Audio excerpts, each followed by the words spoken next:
Hi, this is Joe Firestone for Real Progressives, and it's Saturday night tonight. Lana Dell was supposed to be joining me. Perhaps she is right now. I hope so. Um,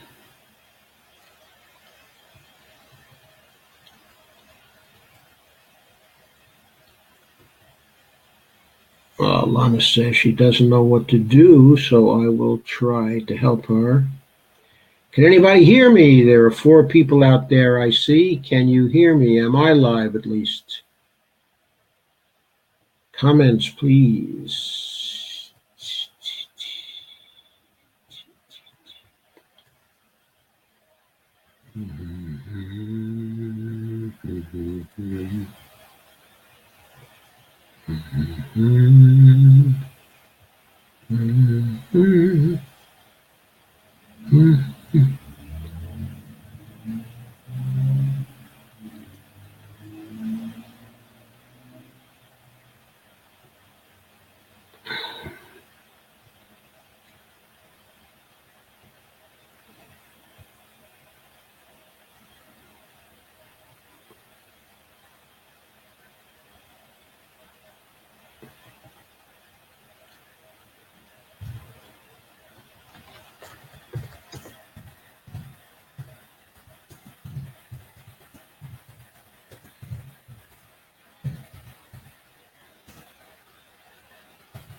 Okay, we have 17 people here, I see. Still having trouble getting Lana Dell tied in. I don't know what the problem is. Here she is. Here she is. Wonderful. Okay, Lana is with us now, I think. Hello. Hi there. I was afraid we weren't going to make it this time. Well, or you would have to do this by yourself, which is no big deal, I guess. But I did prepare. Oh, that was good. I don't think I'm actually showing you yet, so let me do that. Okay, can everybody see both of us? I hope so. It always seems as though BeLive has some kind of technical difficulty. We really have to figure out what that is. Okay, so here we are. Okay, it's 8:11. We're a little late in getting started, but I believe the stream is steady tonight, and that particular problem has been solved. Now the only one that we seem to have to learn how to do is for guests to be able to get into the lobby when they're supposed to get into the lobby. Right. And we can't imagine what is going technically wrong with that. That seems like it should be a very easy thing, but well, here it is. Anyway, our subject for tonight is to continue and to finish our review of the 2017 Economists for Peace and Security Conference. And we had gone through the whole program. We'd gone through the foreign policy panel, and we went through the panel on the economy and the job guarantee, and we talked about the speech, of Ro Khanna, and the climax of the afternoon, Bernie Sanders' speech. And now we've arrived at the coda, which, however, was another high point of the afternoon, and that was the panel on Medicare for all. the master of ceremonies, as it were, for that panel, the moderator, was Julie Ravner, who works for Kaiser News right now. I think she's the editor-in-chief, of Kaiser News. I hope I haven't given her too much elevation here. I forgot exactly what her title was on the program. Yes, but Kaiser Health News. Yes. Yeah, she's from Kaiser Health News, but I wonder who's the editor-in-chief or not.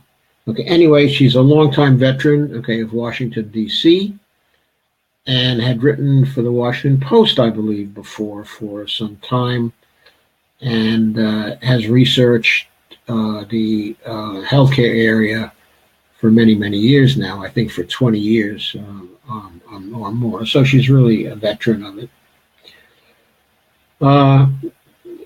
However, she performed as some think a moderator ought to perform with a minimum of interference, and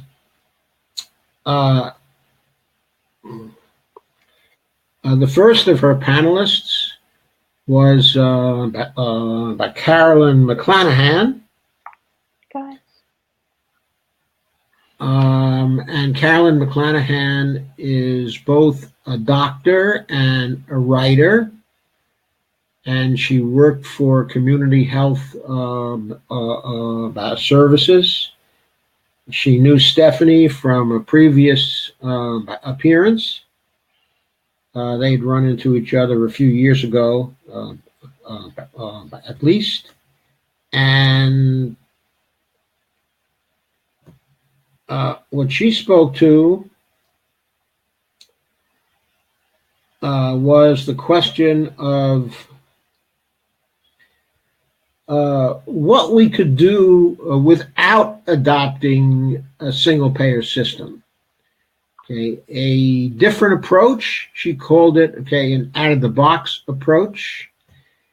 And would you like to tell us about the out-of-the-box approach that she suggested, Lana? Sure. I want you to know that I went back and listened to this thing through a couple more times to try not to miss anything. I'm sure you're going to laugh.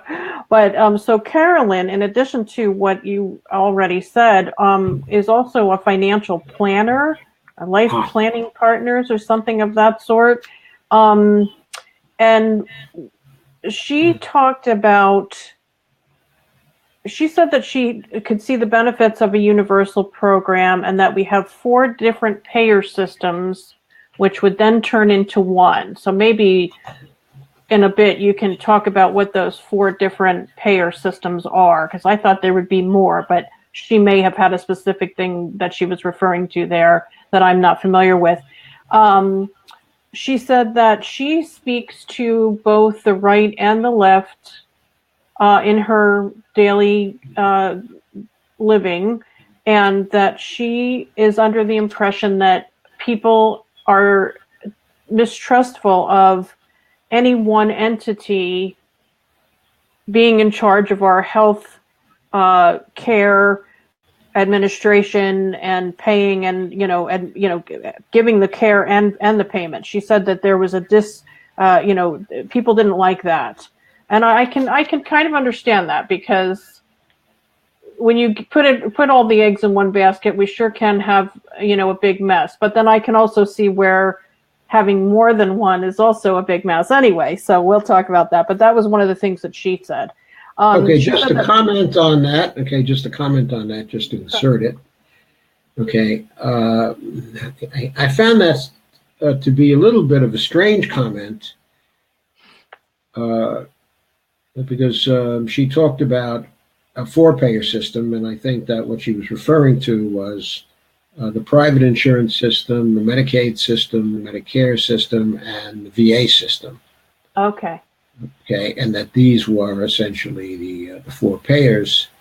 I myself think that it's a it's a much more extensive payer system now. Yeah. Where we have the Medicare system, we have the VA system, we have the Medicaid system, and we also have the states paying some of it, and we also have the hundreds of private insurers paying for it. Right. Some small insurers, but also some some large insurers. We have some businesses which are self-insuring. Mm-hmm. Okay, in other words, they do health savings accounts for their employees, and the businesses also cover part of the cost. And then we have us, Yeah, I was gonna ourselves. say, what about the cash portion? That was part that I thought was missing. Yeah, The right. cash And what component. about and what about all the money that is ultimately coming out of our pockets? Okay, Yeah. because where does the Medicare system get the money from? I don't see it running any deficits. No. So Right. somehow that money is, of course, it's all coming from the federal government in some way. Those other three systems, okay, coming from the federal government in some way, and our tax money isn't actually paying for it, as we well know. But on Right. the other hand, as a rationale, in other words, using the rationale that our tax money is paying for it, they still take our money away in taxes, ostensibly to pay for it. Mm-hmm. Okay, Yeah. so we're not really paying for it, but on the other hand, in another sense of the term, we are paying for it. I was going to say, if we really want to have a discussion about what's really meant by trickle down, we could look at how all that money flows into the buckets anyway. So that's another conversation. But anyway, so back to what she was saying. She said that she saw the big failure of the ACA, also known as Obamacare, is a lack of a public option, which could be Medicare. Now, you have said in previous live streams that you think, and correct me if I'm misquoting you, that the public option is a big fat no, and but maybe it's only in specific places where that would be so. So I'll Well, let you. why don't I wait till I pontificate Yeah. about uh, the uh, the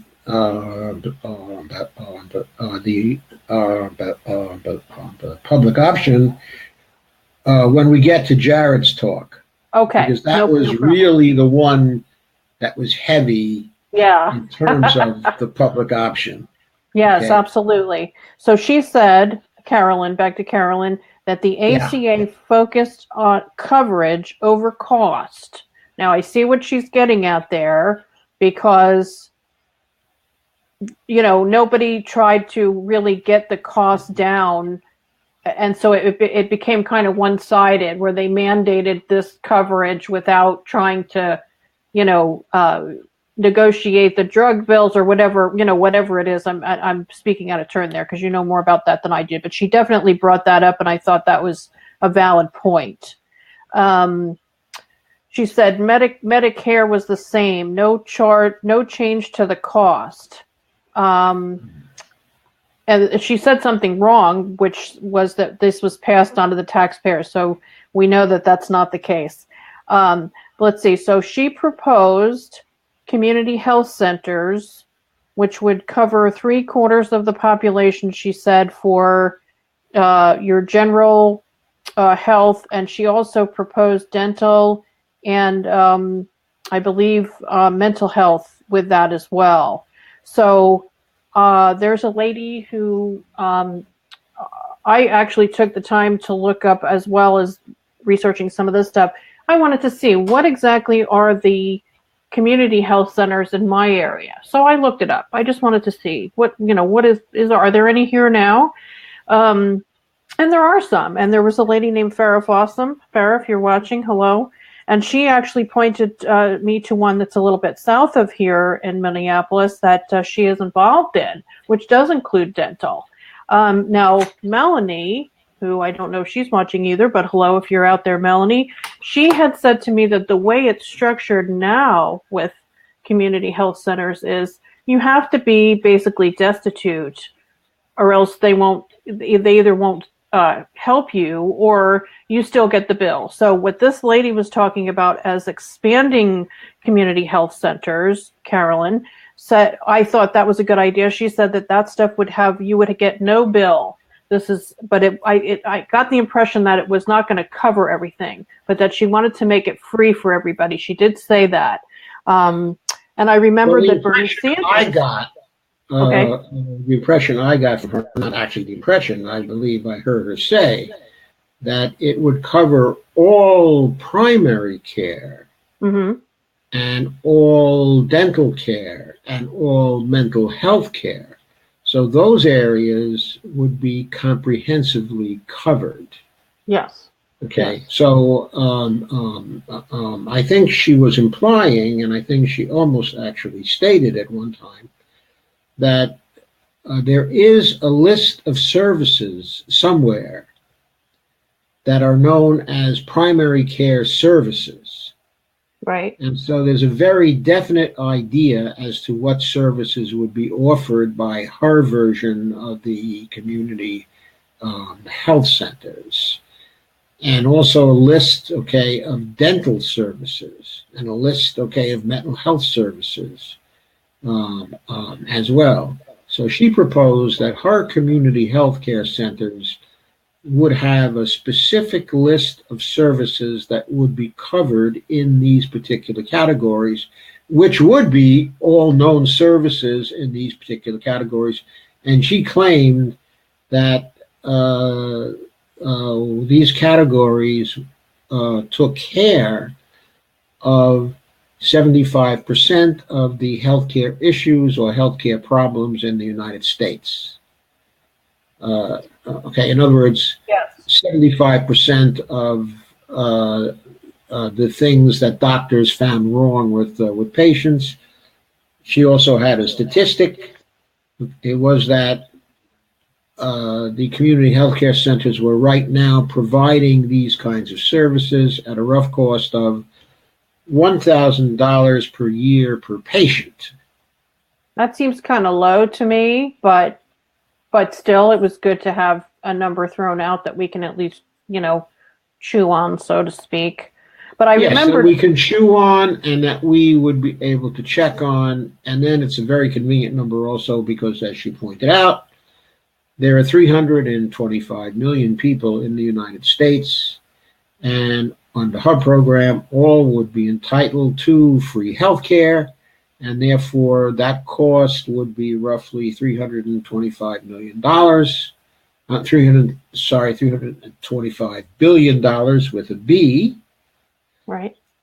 And then later in her talk, she cited something else which would not have to be covered. I guess what she was meaning was if we could cut the overhead costs of the health insurers from the current 30% to 15%, that would save the $325 billion or so dollars that the community health centers would cost. Right. And she said something about remove primary care centers from insurance. Just fund it. That was what she said, unless I heard that incorrectly.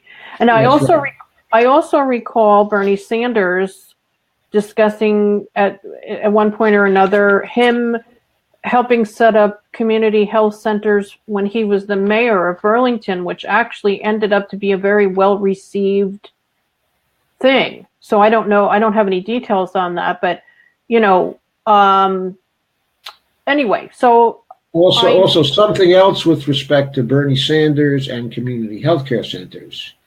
He has been in the past very high on community healthcare centers. And when the Obama administration was seeking his vote for the Affordable Care Act in 2009, he bargained with them for his vote. And supposedly he got a promise from Harry Reid, I guess, at the time, that they would be devoting 100 billion out of the costs, okay, of Obamacare to community health care centers across the country. And so he was ecstatic about that because he thought that was going to take care of much of the primary care and dental care, okay, and the mental health care. He thought it was a real victory for him. Yeah. Okay, but in the final analysis, in the final bill, after bargaining with the House took place, and the conference committee, okay, and all that went on, that $100 billion was written out of the bill, and it was replaced by a mere $10 billion. That is $10 billion over a 10-year period, or $1 billion a year that he gained at that point, which would be added to the community healthcare centers of the United States. So a very, very minor compromise. Yeah. But Bernie tried to do something that would have been a very valuable thing to do in 2009 and 2010. Of course, it would have been much more valuable if he and the other Democrats had insisted on a single-payer program, but we'll get to that, okay, in a little while. Yeah. Okay, but anyway, he tried to do what he could, and he tried to do something good in a losing situation, okay, back at that time. Just one last thing I wanted to say about Carolyn. She did ask at the end, or at least pose some sort of a question, how do we pay for it? Because we were waiting for that to come up. And she did say, that this would be federally funded, this portion. So, yeah, I wanted to definitely give her credit for that. The problem with what they have now, I believe, is that you do have to be destitute in order to go to one of these community health centers, depending on where they are. She also said that it would fulfill two things, which was the health coverage, and it would be some sort of a public works program, because she said we can talk to Pavlina about building all these things that we're going to need, because there's obviously not enough of them, so yeah, building them and also staffing them, yeah. And she saw that as but paid for by the federal government. However, she did not speak to how the funding question actually would occur, okay, except to say that the cost of the community healthcare centers would be covered if we could bend the cost curve in the insurance industry in order to bring the overhead costs down from 30% to 15%. And so she saw that as somehow paying for the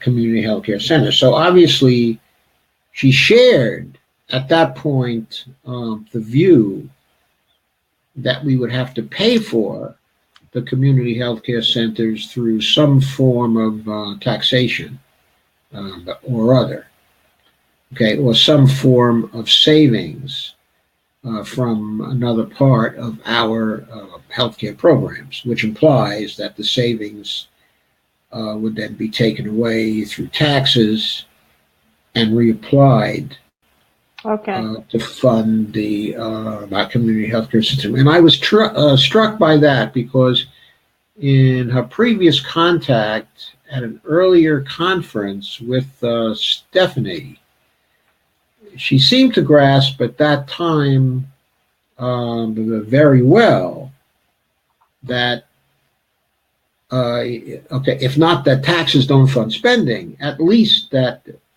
taxes are not necessary to fund spending, which was a point that Stephanie was making back at that time also.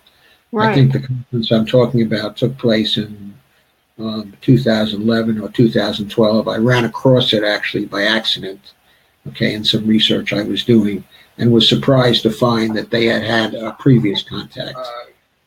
Okay. Oh, okay. So that was kind of interesting, I thought. Anyway, she pointed out that these community healthcare centers would be very good, okay, because they gave choice. Not that well, they involved choice because people didn't have to go to the community healthcare centers. Right. Okay, but there was no need requirement for her community healthcare centers. They would cover anybody who walked in, okay, anytime, for whatever services they need, which were on the list of services that were being provided by the community healthcare centers.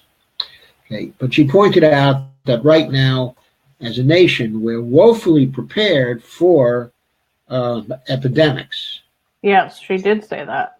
Right, and she thought the community healthcare centers would be of great help in helping prepare us for epidemics and leaving us prepared, okay, for epidemics. She talked about them as welcoming health centers, Yes. clean and bright, okay, and friendly and willing to help and reflecting all the basic values. And she pointed out that she herself still worked in community healthcare centers as a doctor to this day. Yes, she did say that. Yeah. So she did say that. She also emphasized there would be no billing at all. Okay, and she emphasized that a number of times. They would be completely free. So then what she was basically saying was, well, if they can't take care of 75% of the healthcare problems, then it's only the other 25% that we're leaving to the current system or some reform of the current system. Okay, and this provided the basis for some discussion at a later time, which we will get into when the discussion actually comes up. So she had a pretty good vision for the community healthcare centers, I thought. Yes. Okay, she looked at them as being within easy reach of people all over the country. They would be built, and the building would provide jobs for people, as you said, and the staffing would also provide jobs for people. And her program would involve a great expansion of the current network of centers. So she presented this as a new view, as a way of getting out of the box. Right. And I suppose it gets us out of the box in the sense that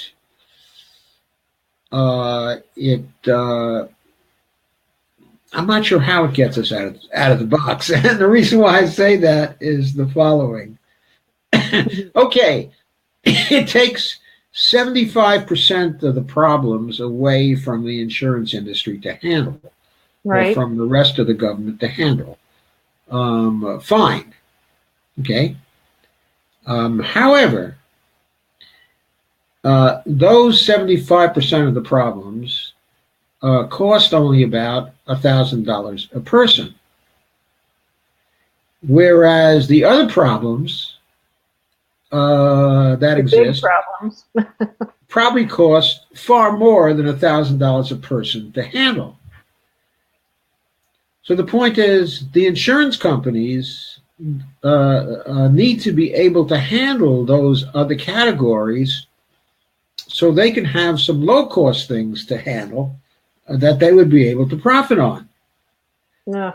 So the point is, if community healthcare centers were all over the country and those patients weren't walking into the regular doctor's office, where the payer was going to be an insurance company somehow, some way, or the people themselves, then that means that really denies a source of profit to the large insurance companies.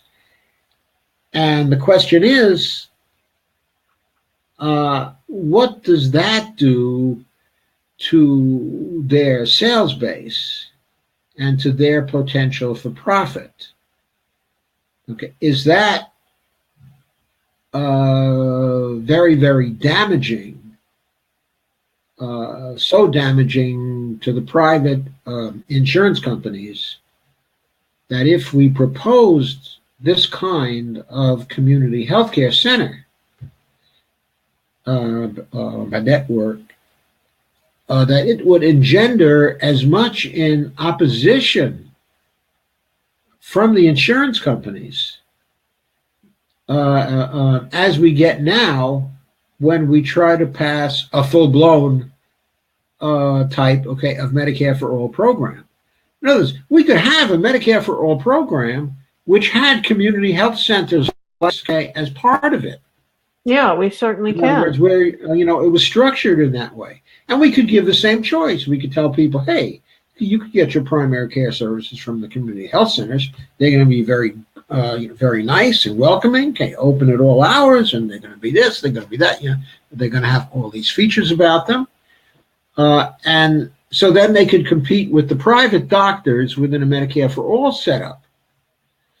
Okay, and we could set things up, okay, in that way, and then we could have the efficiencies of the community healthcare centers actually going into a Medicare program.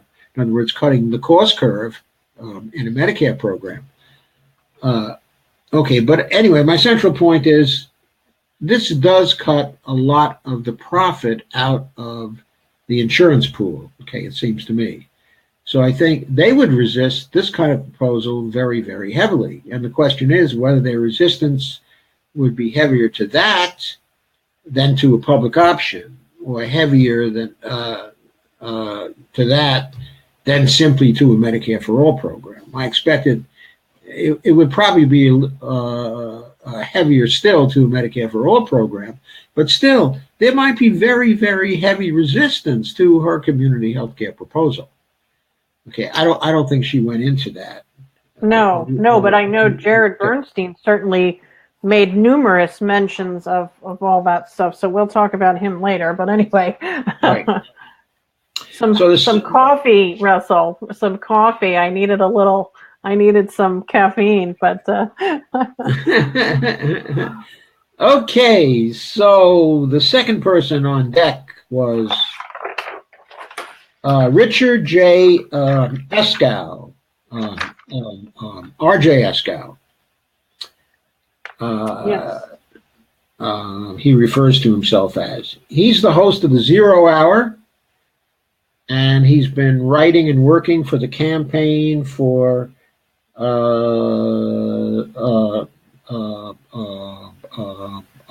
the American future for some time. They're a labor-supported think tank. He's a very good writer. He's a good speaker. Yeah. Okay, and he's pretty much over to the left, not as over to the left as the Green Party, okay, or RP, but as over to the left as you get in one of the establishment types of think tanks. Yes. In Washington. Okay, and very supportive of Bernie Sanders. Mm-hmm.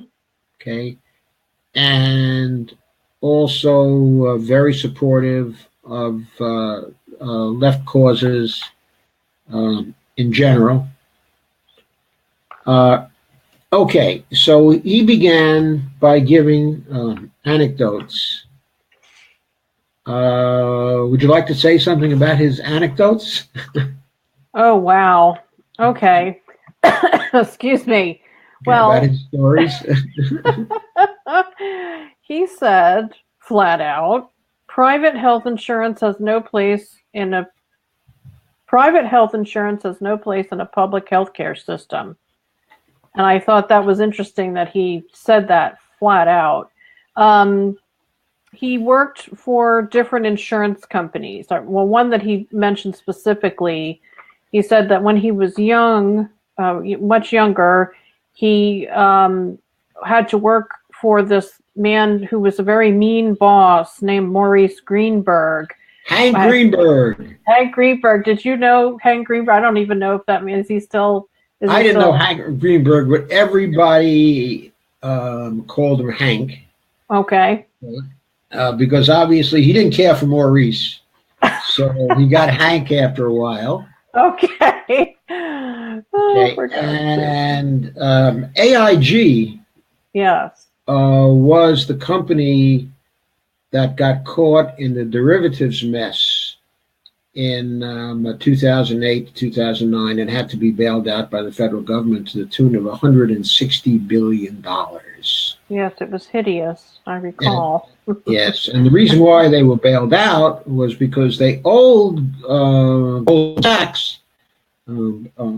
Sachs, that is, something like $20 billion, I believe. And so the government did not want their failure to cause a Goldman Sachs failure. Right. Yeah. Yeah. And so they went ahead After Lehman went down. Yeah. and so they went ahead and they bailed out AIG also. Yeah.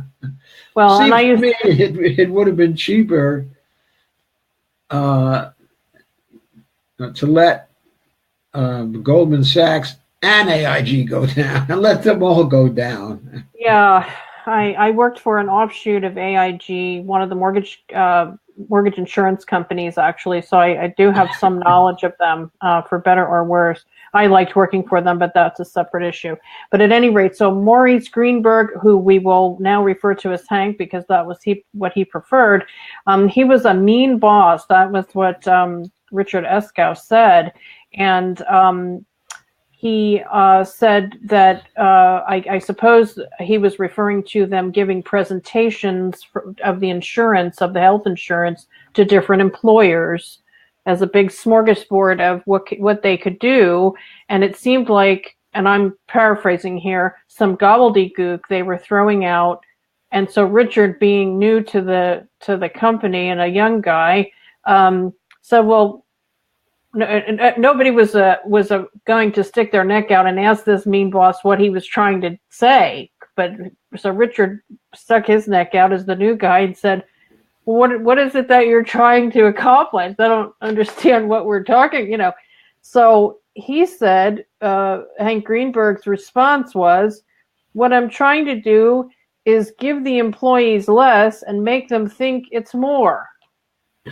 Now that's a typical used car salesman kind of an approach, if you ask me. So, I thought that was hilarious that he actually said that. And actually, before that, I should back up.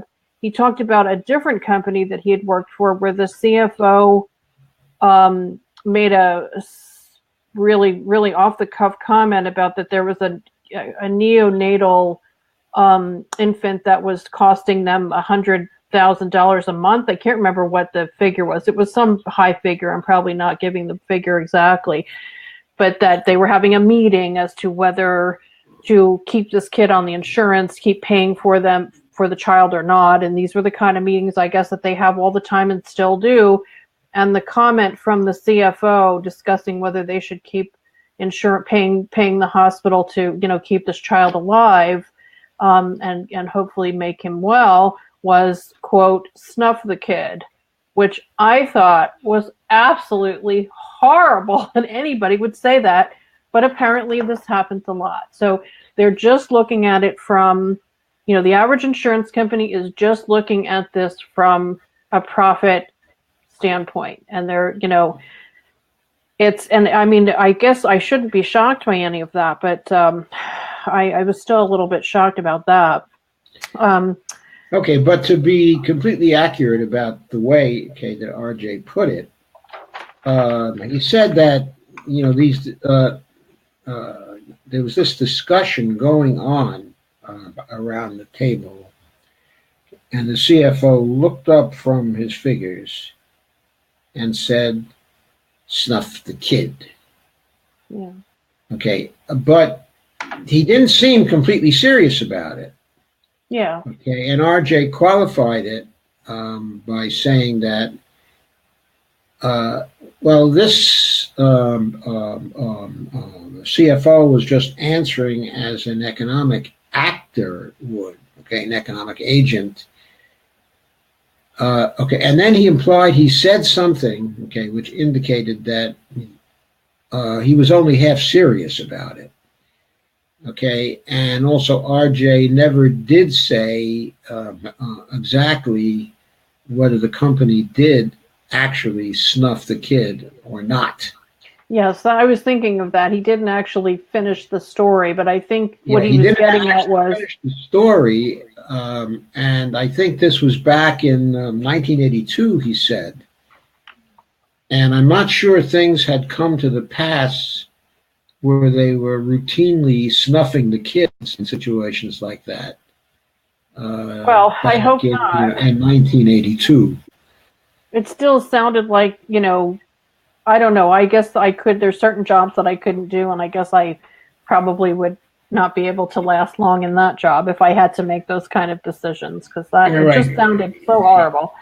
Okay, but the first thing when he gave the story, the first thing I thought of was Sarah Palin and her death panels. Oh my God! No, I did not make That that was the first connection. thing You're I right. thought of, because here was this story, validating where the death panels really exist. Exactly. Exactly right. Yes, I agree. They're doing it now. Yeah, Nobody they're wants to doing it acknowledge now, that. and I really haven't heard any stories of of bureaucrats in the government saying "snuff the kid." Maybe they do, and we just haven't heard it. But yeah. Yeah, maybe Um, they do, but I've been fairly close. I never actually worked for a federal agency with a regular civil service employed type of employment.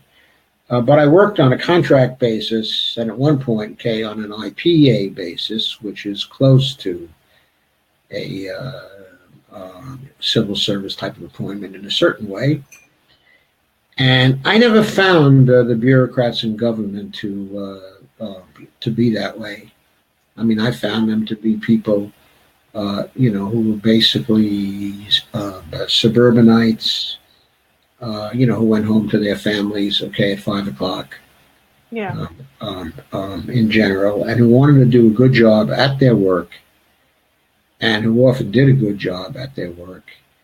And if things failed for them inside of the bureaucracy, it wasn't due to them. It was due to the system and the way the system was set up, in large part because of the constraints placed upon them by the Congress. Yeah. Okay, that's what I saw, okay, when I worked inside. And I worked inside for actually, maybe 4 or 5 years, okay? Mm. And so that's what I saw in that time. Okay, I certainly didn't see anything like any death panels, Yeah, I bet. okay, Yeah, well, anywhere, or and I'm hear of glad. anything I'm like glad you that can't either. report that. I can't report or hearing even that kind of humor. Can't even Yeah. report hearing that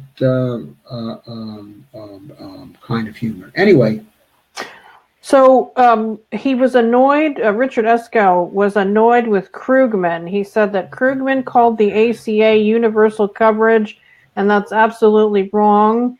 Um, and at the time, he thought that the full coverage was not feasible.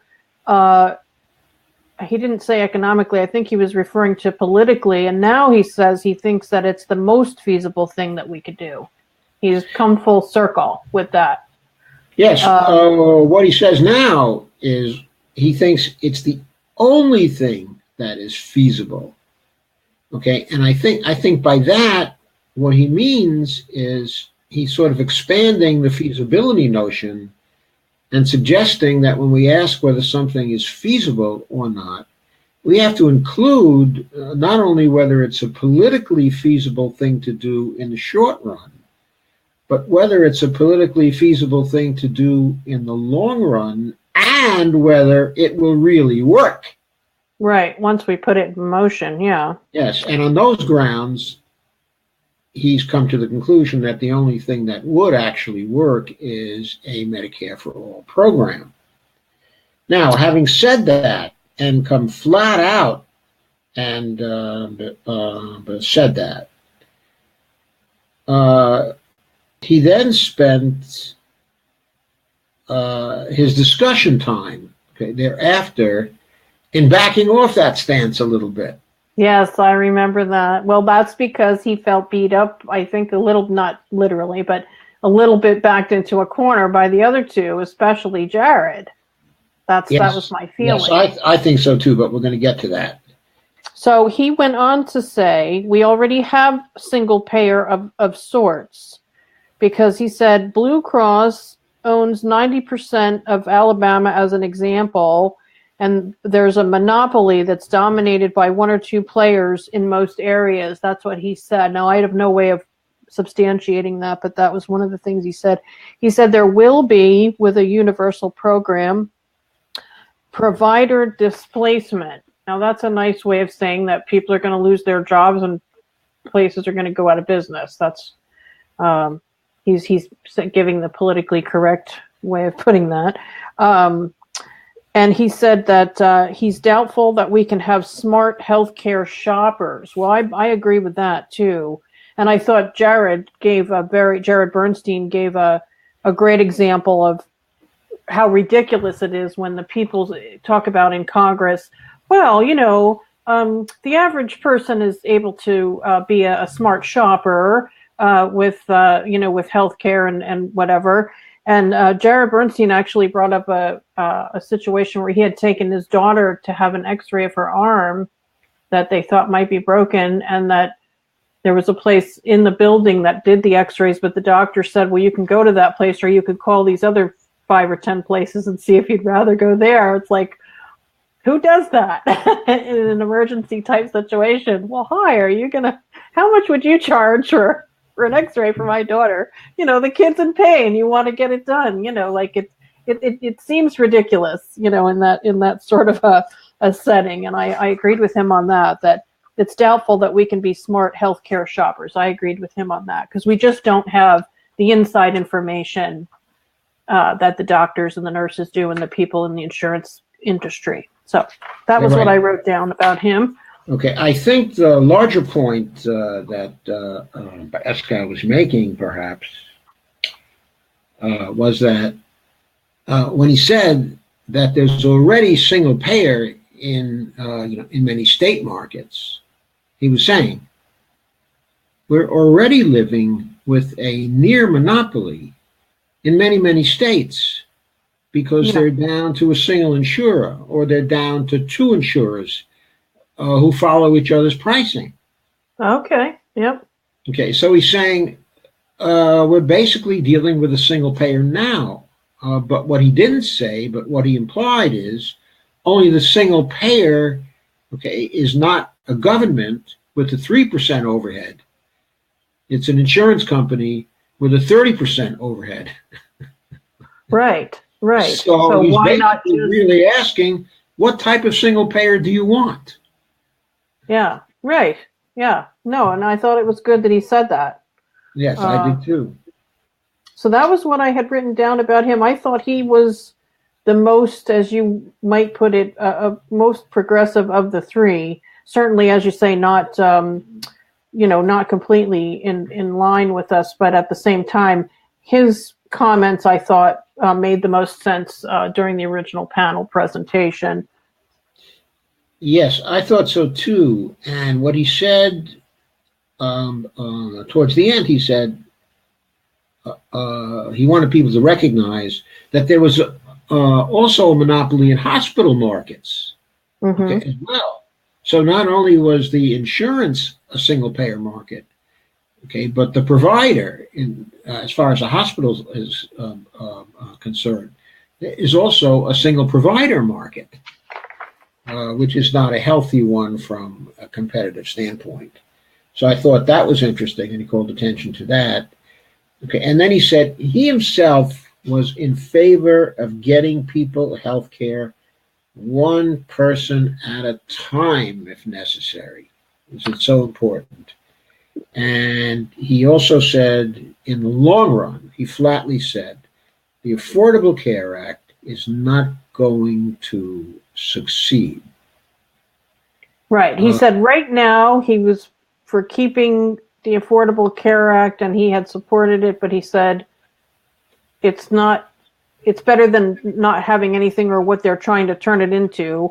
right immediately, but he's definitely said, was not something that was long-term sustainable. Or he didn't say it exactly like that, but I agree with how you're paraphrasing it too. So, the impression I seem to get from him is that if he had his druthers and he could pass it, he would pass a single payer bill, HR 676 or something like that, or Bernie's bill right now. But certainly the Affordable Care Act was an improvement over what had gone before, and certainly also the Affordable Care Act was better than what the Republicans wanted to do to the Affordable Care Act.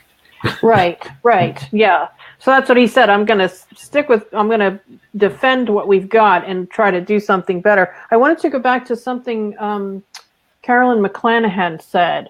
She made a big to-do in the first part of her presentation with Bernie's bill, because there's HR 676 and then there's Bernie's bill. And she said that Bernie's bill makes a clear statement that anything that's covered through his Medicare for All type program would not be allowed to be duplicated by private health insurance. Now, I can see why they would do that, just, logistically speaking. But at the same time, she gave an example of a woman who was in a car accident and was originally told that she wouldn't be covered under Medicare because it was a car accident, which she said is not true. And I will defer to someone who knows better than I. But she had to have physical therapy. And so the program that called for her to have, what they would have preferred was for her to have in-home therapy, but the thing would not pay for that, so she had to go outside, but she couldn't walk. She had to go to in other words, get in the car and go someplace to do this. And so, anyway, there was a big to-do about it, and she said that she ended up going back to, I guess, the hospital or some other type of nursing facility, which ended up costing more money because of this glitch in the system. And so I thought that was a good point to make. I wasn't sure whether it was a good point to make or not, simply because Bernie's bill doesn't involve just an expansion, of Medicare coverage to everybody.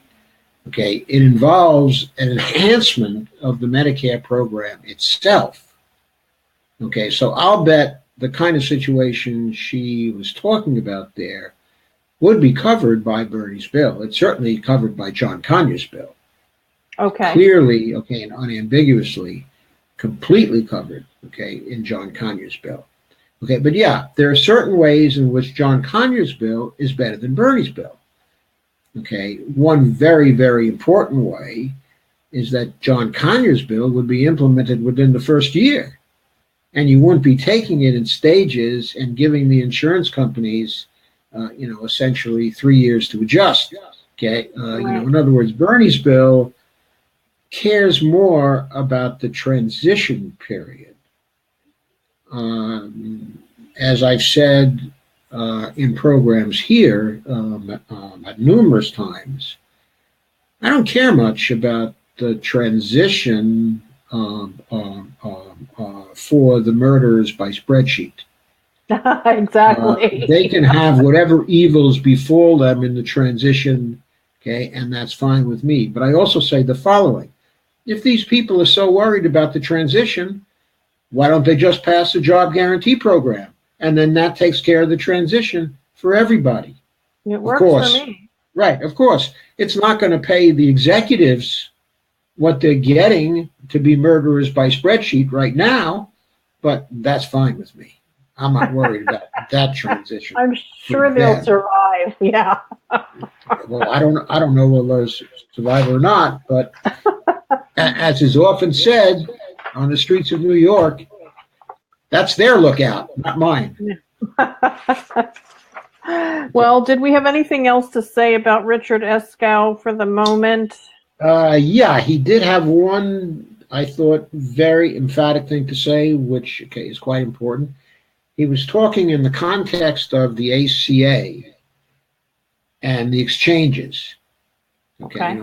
And the idea that an intelligent public can go to the exchanges and compare the different programs and rationally weigh one against the other and come out with a rational decision about what's the best thing for them.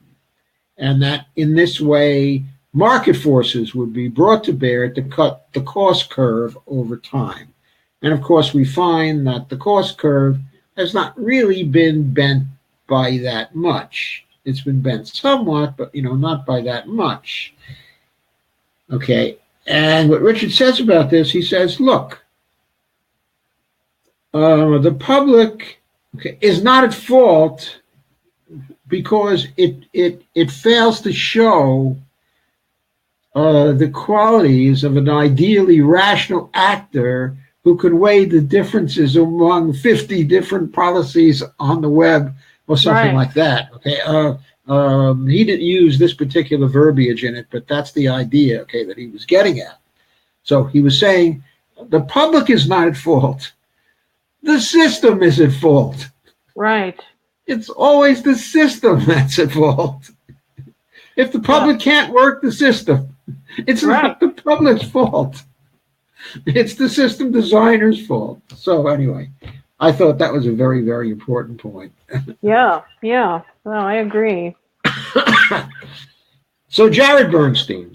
Oh, yes, the infamous Jared Bernstein. Okay, now, I don't want to say Jared, is an infamous guy.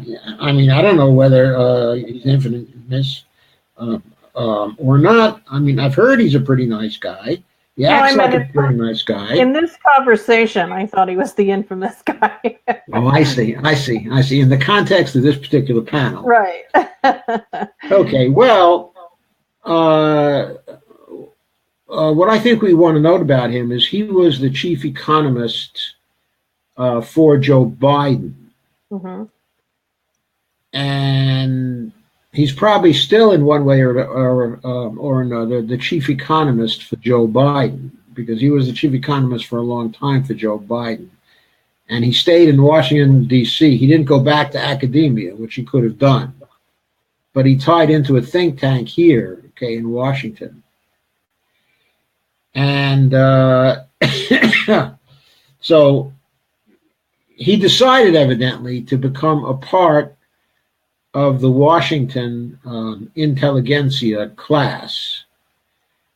Okay, and what I sort of think is that he's still in close touch with Joe Biden, and Joe Biden may run for the presidency in 2020, as we all know. Okay. And so we had at this conference the shadow of two presidential runs that, in a way, hung over this conference and what people were willing to say. We had the possible presidential run of Bernie Sanders in 2020, and people at this conference who were close to Bernie Sanders. Stephanie Kelton, of course, the chairperson, and Jamie Galbraith, the former head of Economists for Peace and Security. So, and also Pavlina has at least some connection with Bernie. But specifically, there's that very famous picture of the equality graphic on the web with Bernie Sanders talking about this graphic, and Stephanie Kelton sitting very close to Bernie Sanders at the time. And who was the inequality graphic actually produced by? Pavlina Tcherneva. Pavlina Tcherneva, right? Yes, absolutely. Yes, the inequality graph. Yes. Yes, the famous inequality graph. So they certainly have a connection to Bernie's prospects and to his plans. And Jared, for his part, is probably still connected to Joe Biden, and his opinions probably tend to reflect what Joe Biden thinks or what Joe Biden is going to think. And so I think what Jared says here is probably pretty significant when it comes to sort of a preview of what Joe Biden might say about what to do about health care in the run-up to 2020. Well, thanks for the warning on that. Well, okay, and it also works the other way as well. Excuse me. The Richard J. Escow position is much closer to Bernie's position. Okay. On healthcare, even to the point of being more reasonable about the public option, or thinking in terms of a transitional period which would have a public option with a healthcare bill that is a single payer bill in terms of the ultimate goal, but that has a transition period. That's something, that Richard would be very much for, I believe, based on the things he said and his later talking in the discussion. Okay, so there were people on the panel, and on the program in some way, who were, I think, reflecting the opinions in part of their favorite candidates for the presidency. Okay. And so Jared was willing to say that single payer is one way to fix the problem with the healthcare system, and he readily, agreed to the idea that there were many deficiencies to the current system, and he said that healthcare was not like shopping for food. And he told the story of Kenneth Arrow's famous article, Economist, by Kenneth Arrow, a Nobel Prize winner, who, by the way, is something like Larry Summers' uncle or cousin, or something like that. Yes. And so Kenneth Arrow, who was a mathematical economist, and who dealt with choice theory, in economics mathematically, was able to demonstrate that the healthcare market, is not like the food market. True. And so that shopping for healthcare is not like shopping for food. And Jared told the story. When you go to the market, and you want to buy food, they can deny you food. But when you want to go to the hospital, and you want to get care, they can't really deny you care, even though you can't pay for it.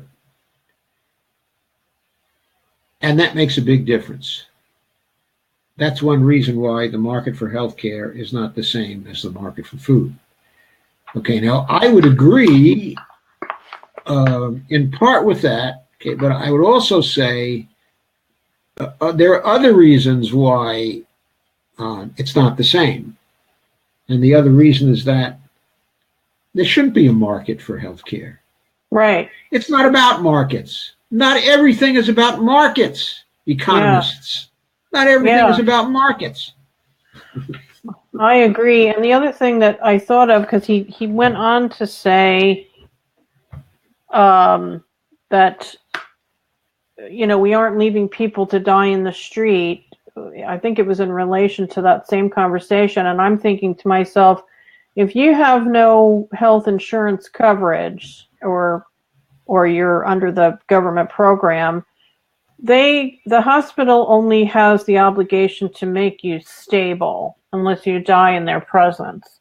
They're surely not, and they surely do not care for you the way you need to be cared for if you have something that's truly wrong, that's beyond a band-aid and a kiss on the forehead and nice to see you. So I thought he kind of breezed by that a little bit, and I thought, how disconnected are you that you do not understand that it's not that simple, and that the hospital has an obligation to keep you stable, and that's it. They send you home, and they've sent a lot of people home. Sometimes Yes. don't even have a home. And they send you Anyway. home. And also, sometimes the reason why they don't have a home and why they're left to die in the streets is because their home was taken away from them by the mortgage company because they weren't able to pay their mortgage because they had such a gigantic hospital bill that they went into bankruptcy in order to get out from under the hospital bill.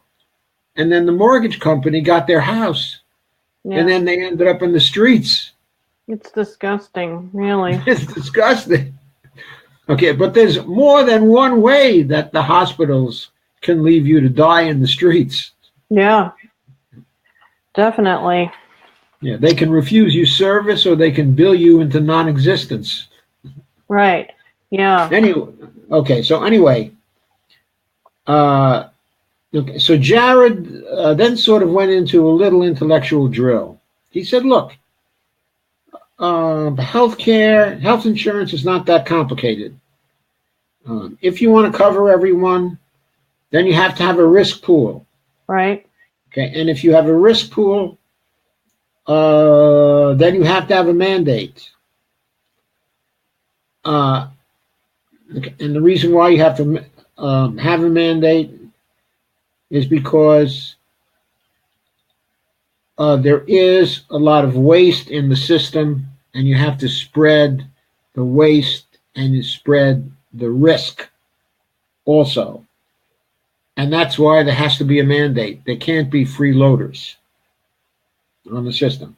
And he went on to point out that there's a lot of waste in insurance and there's a lot of waste in pharma. And that's why the cost of this, and so do I. And he said, and that's why the cost of this is very high.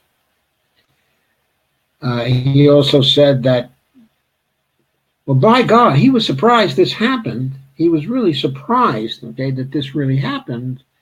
But there was some cost control in the ACA. They did do something to bend the cost curve. Okay, and Richard then said either then or later, yes, but it was more like a flattening out rather than a bending downward. Right.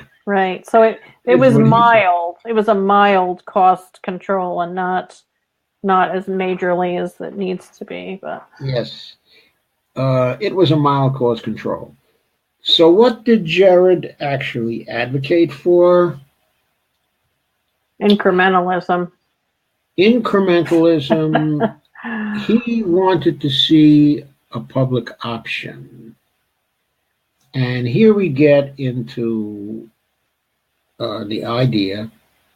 Okay. In other words, he wants to see a continuation of the ACA, but he wants to see one of the actors in the ACA be a public option. In other words, an insurance company founded as a public company and empowered to compete with the private companies. And he thought that over a period of years, The public company would win the competition because its overhead would be so much lower, and that then we would gradually make the shift through the public option to having a Medicare for all plan. And he thought that was the best way to do it because it respected the transition. So that was his proposal for it. Okay, before we get into the discussion on his proposal, which was considerable, or I should say the general panel discussion, what I'd like to now take up is the idea of why I've called this a trick sparkle pony. I was not the first one to call the public option the trick, the sparkle pony. Okay, this is important, folks. This is important. So anybody who's I'm not sure who was the first one. It could have been Lambert Streether over at Corrente who called it that. It could have been Jane Hampshire at Fire Dog Lake. No, it couldn't have been her because at the time she was actually supporting the public option. It might have been actually Kip Sullivan, who wrote a devastating series on the public option and the origins of the public option and how it came to be in July and August of 2009. Okay, I think it was in those months, or maybe it was August and September, okay, of 2009. He wrote a devastating series which was published on the Physicians for a National Healthcare Program site, the pnhp.org site, and you can search for it there. But basically, this series by Kip outlined the political background of the public option plan, how it came to be, how it originated in the thinking of Jacob Hacker, and how it was taken up by the Hamilton Project, which was a political influence kind of project started by Robert Rubin. Oh boy. Who was the Treasury Secretary, for Bill Clinton, and the Citigroup head, for a long time, and who has all these proteges who are running around everywhere, doing neoliberalism. Anyway, the Hamilton Project and these other people wanted an alternative to single payer. Okay, because a lesson they learned from the Clinton administration seemed to them to be that a tight kind of managed care program or a public program like a Medicare for All program would be ripped to bits by the health insurance industry, by the lobbies. And they had this false historical narrative that every time it's been proposed, it's always actually failed. That was an untrue narrative because the last time it was really proposed and someone actually tried to implement it was in the 1960s when Lyndon Johnson tried, and when he failed, what he came up with was Medicare. Okay. In other words, he got it, but only for people over 65. Okay, he wasn't able to get the whole thing. He planned in future years to try to come back and get the whole thing, but he failed because of disunity created by the Vietnam War and the focus of attention turning to guns. Okay, turning away from butter to guns. And so that's what happened. And when Teddy Kennedy took up the mantle and tried to, actually get it done, he and Nixon conflicted over how to get it done. And they weren't able to unify on a proposal that could be passed by a bipartisan Congress, okay, at that time, and neither had enough votes for their particular version of a Medicare for All bill, which, by the way, was also supported by Senator Humphrey at the time as well, by Hubert Humphrey. And then when Jimmy Carter came into office, he wanted a more expansive health care bill than we had. He wanted to extend health care also. Okay, but Teddy was still very tough, now with the support of labor, in favor of a Medicare for All bill. And he and Carter could not agree. Even though Democrats had big majorities in Congress at the time, he and Carter could not agree. So no serious effort was made to pass a Medicare for All bill at that time. So it wasn't passed. There was no serious effort made in Nixon's time and no serious effort in Kennedy's time. None of this had much to do with the insurance companies and with their lobbying against it and with the invincibility of the insurance companies, okay, in terms of their power. They were, of course, somehow in there, but the support in the country was there. And the politicians involved did want to do something, but there was fighting among them and they couldn't establish a consensus. Now, of course, this wasn't going to pass in the Reagan administration. There was no way that was going to happen. It wasn't going to pass during the Bush administration.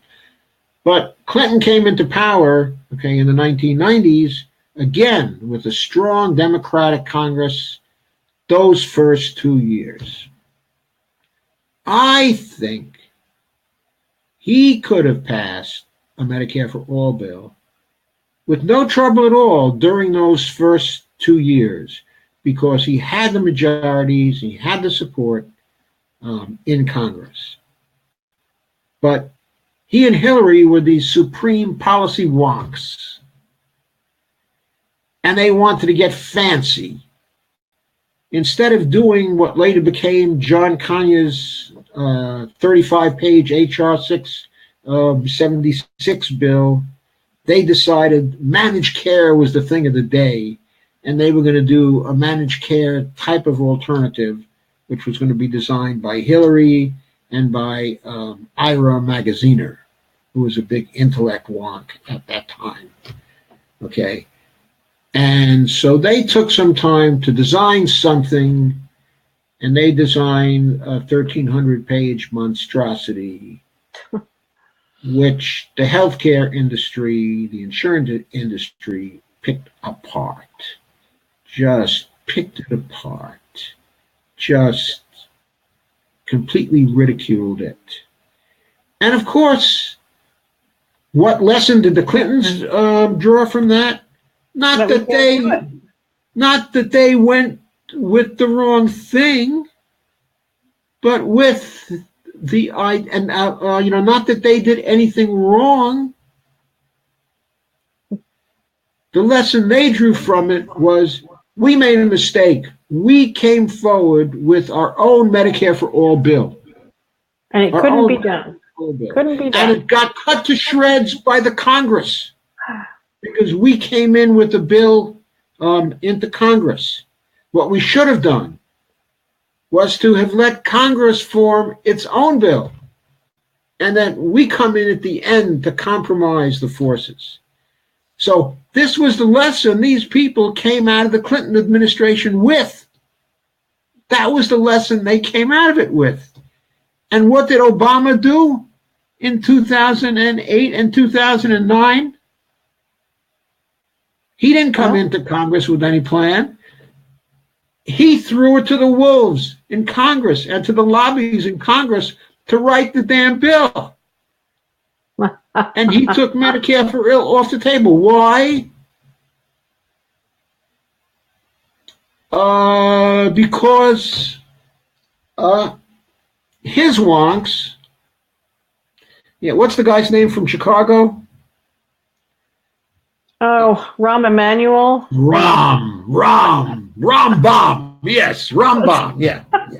I never heard it called Rambam, but okay. Well, Rambam was the name of a very famous Jewish rabbi who was prominent in the 12th century, who for short was called by the nickname Ram Babam. And the reason why I applied that name to Rahm Emanuel is because he's a very, very religious type of Orthodox Jew. Oh, okay. Unlike myself and unlike Bernie Sanders, and we're not particularly big fans, okay, of the really, really Orthodox people. Like Understood. Jack Abramoff, for example, okay, was that type, okay, of Orthodox Jew. Okay, and Rahm has a lot of shady things in his background also, while he keeps all the customs, okay, and all the ceremonies. But that's getting very personal about the whole thing. I shouldn't be doing that. Okay, but in any case, it was what Rahm came out of the Clinton administration with. That was the lesson he learned. See, I had no clue was that all the the lesson baggage. his friends, the baggage came through Obama, because Obama got in with the Hamilton Project and with Rubin. And the Hamilton Project was coming up with the public option. And the way Jacob Hacker originally formulated the public option, it was supposed to cover something like, I forget the exact figure now, something like 130 million people were going to be in the public option plan. And of course, that was going eventually to drive the private companies out of business, because it was going to have so much of the market. The private companies would not be able to compete. Okay, so that was Jacob Hacker's original plan. It was a plan for universal coverage, actually, because the public option would cover everybody who wasn't covered by the private insurance companies. Okay, so that was the vision of it. And it looked great to a lot of the progressives. And they got sold the bill of goods that they shouldn't be supporting Medicare for all anymore. They should be supporting the public option. So a lot of people bought off on that. A lot of people pretty much on the left, like, Fire Dog Lake, okay, and Jane Hampshire bought off on that. Okay? And what happened was this. Suddenly, while passing through Congress, Jacob Hacker's wonderful 130-person coverage plan got morphed into Nancy Pelosi's little mouse coming out of one of her committees that would at most cover 10 million people under the public option, if CBO forecasts were correct. If they were correct, it would cover 10 million people, not 130 million people. Also, it would be prevented from fully competing because it wouldn't be subsidized enough by the federal government so that it could really give the private insurance companies a run for their money. So the way the thing was eventually structured, okay, people started using the label public option to confuse people, okay, to trick them. Because public option could cover anything from a plan that would cover 1 or 2 or 3 million people to the 130 million people proposed by Jacob Hacker. And everybody was talking about it as if there was no difference between the 1 million coverage plan, the little community health centers plan, which was in some sense a public option, okay, and extending Medicare to those but 55 and over, which was a public option, and Jacob Hacker's wonderful, marvelous plan. Okay? Wow. And so Nancy Pelosi started out with that as her first bargaining position, supposedly in favor of the public option. And then Obama just sat back and allowed the Senate and Max Baucus, who he had been plotting with since February of 2009, to cut that to shreds and to allow the insurance companies to descend upon it and to allow all the faults with it to be pointed out by people. And so a lot of the popularity was taken out of the public option because people could see the flaws in the public option that really existed, as opposed to the public option that existed in myth. And so in the end, at the end of 2009, the public option was quietly dropped from the Affordable Care Act. And then the final details were ironed out in order to create the Affordable Care Act we had now, which fulfilled Obama's requirement that it cost less, that it be deficit neutral, and that it cost less than $1 trillion over 10 years. I think the final figure came in at something like $850 billion over 10 years. Obama wanted to keep it under $1 trillion. In other words, $85 billion a year on the average. How are they going to do that on the average?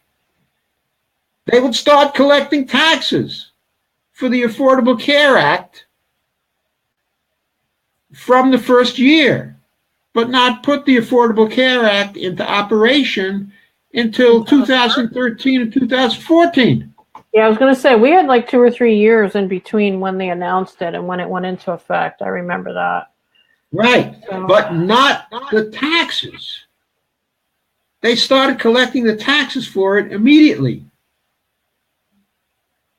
Well, do you mind can you either tell me what you know about this or tell me if I'm off base? My thoughts at the time, this is just going back to the 2008 election for a minute, if you'll permit me. I think Hillary and Bill Clinton were shocked that Ted Kennedy did not endorse her, that he endorsed Barack Obama instead. And I always suspected that the healthcare portion was a big part of the reason why, because Kennedy's baby for a long time was healthcare in some form or another for decades.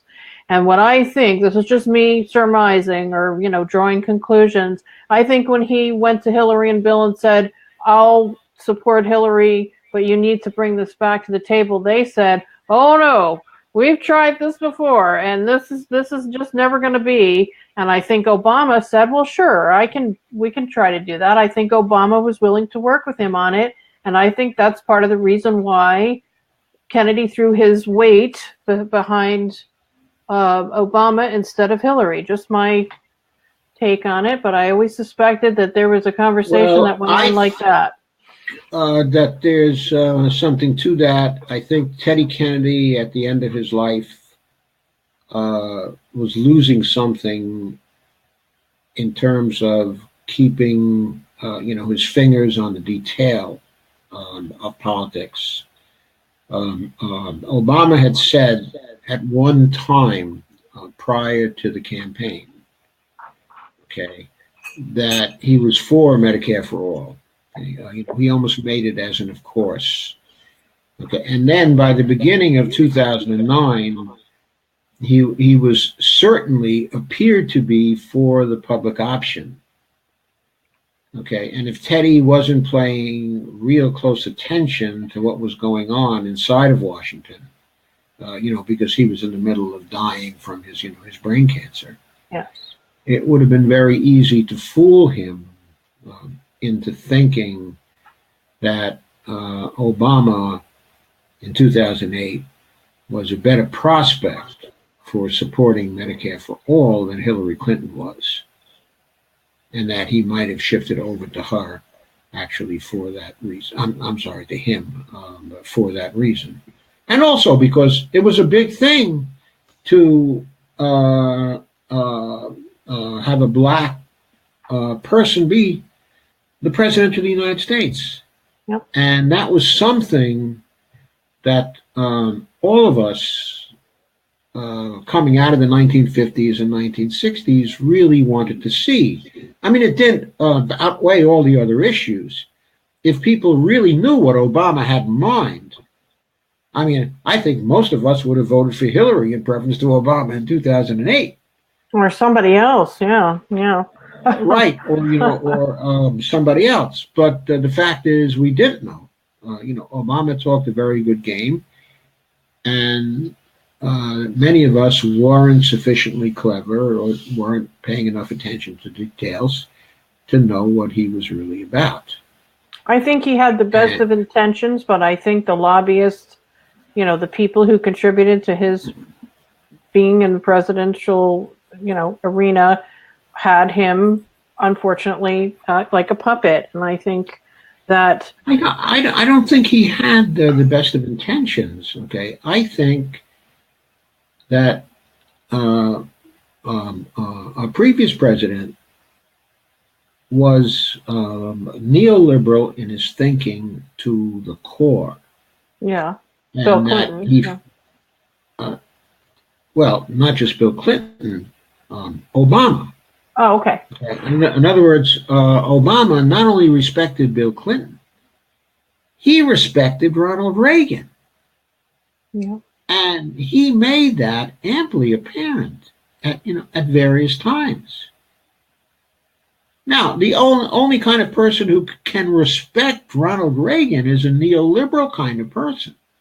In other words, someone who dates back to the older democratic philosophies of the 30s, 40s, 50s, and 60s could never appreciate a Ronald Reagan or a Margaret Thatcher or someone who thought like that. Yes. So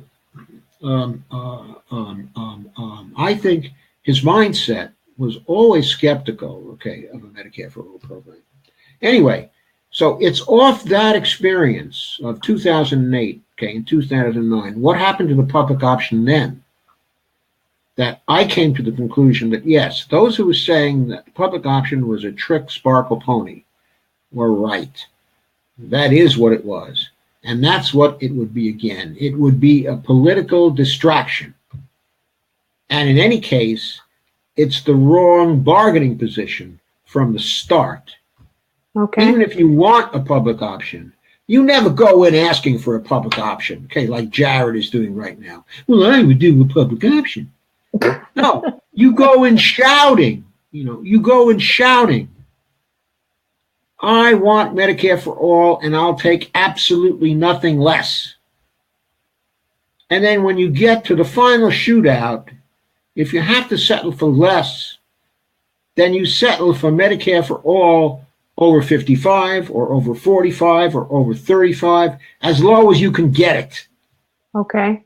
You leave as little to the private insurance companies as you possibly can, but you never depart from the HR 676 thing in terms of coverage, in terms of that structure. Never depart from that structure, never depart from bargaining in that framework, because any other seemingly novel framework, like the community health centers framework, or the public option type, framework, allows for all kinds of ambiguities of statements that give rein to the politicians to twist and to turn and to nuance and to shift the ground continuously and to hold out to people one thing and deliver another. Yeah. I mean, you have to frame this correctly so the politicians don't have a chance to go like this with it.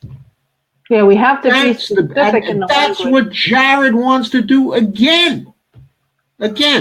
So let's get to the discussion of this panel. The discussion, because it comes out very well, during the discussion. So please go to discussion for a while. Well, I was trying to look back at some of the stuff that I'd written down. So I wrote down what you said earlier. If you want to cover everybody, you have to have a risk pool. And I wrote insurance, like in other words, if everybody's covered, then he still wants to keep the insurance companies in this mix. He said, first you have to have a risk pool, then you need the mandate. Some people can't meet the mandate, then you need a subsidy. All right, so he's already established that. Excuse me. Kind of keeping the same system that we have. That was what I got from it. He also mentioned Germany has a lot more cost controls, that we spend 17 or 18% of our GDP on healthcare, and others like Germany and other countries spend 10% of theirs. Right. So let me come in here for a second. Okay, so Jared is recognizing how much money could be saved by a Medicare for All program. He points out that the most expensive program in these other countries costs only 12%, of GDP, whereas ours is 18% of GDP. And of course, 12% of GDP is 2/3 of 18% of GDP. So when you multiply our cost out, current cost of 3.4 trillion, total cost for healthcare in this country, you get 2.26 trillion when you take 2/3 of that. Jared said we would get down to between $2 and $3 trillion in spending. We would save close to $1.2 trillion. That's what he said. Right. He mentioned that particular figure. Yep, yeah, that's what I wrote down. He mentioned that particular figure. So he agrees with us on the math. Yes. Not with Stephanie, which she thinks we could get down even lower, that we might be able to get down to 50% of the cost. So instead of spending 18%, we might spend only 9 or 10%. So I personally think that's a very optimistic view. We'll probably get down to something similar to Canada, because culturally we're very similar to Canada. And Canada is close to the 12%. Okay, I think they're at 11% actually right now. Well, that was part of what I was thinking. If we can rope in these community health centers, because a lot of people, if they can get primary care and not feel like they have to wait, blah blah blah, then they can nip these things in the bud, which will save them from having a catastrophic thing. If they can prevent the catastrophic things from happening by nipping them in the bud, that will also save money. If you look at it from... Well, as I said before, I think community healthcare centers are a really good idea. I thought they were a good idea in 2009, when Bernie was for them. And I think they're still a good idea, and there's absolutely no reason why they can't be incorporated into a Medicare for All program. Why they can't be funded under a Medicare for All program. Same thing, no billing. Right. Just included in a Medicare for All bill. So fine, I don't see a problem with that at all. Jared, I'm sorry, I didn't mean to interrupt you. Jared goes on to say where the waste is the insurance and the pharma and the hospital. So you've already gone over that. And he said the ACA cost controls are a lot lighter. He wants the public option to be with the ACA, but he went into a couple of comments about the challenges with the entrenched interests. The entrenched interests, I love that term. And that the stakeholders, which are the entrenched interests. And I want to get into that because that was hilarious to me. Yeah, the stakeholders will fight to block. The stakeholders will fight to block, and the stakeholders are the same as the entrenched interests, as far as I can tell. And those, of course, are the ones who are going to be fighting to keep the status quo because they're making a pile of money off it. And I get that, but how we're going to have to.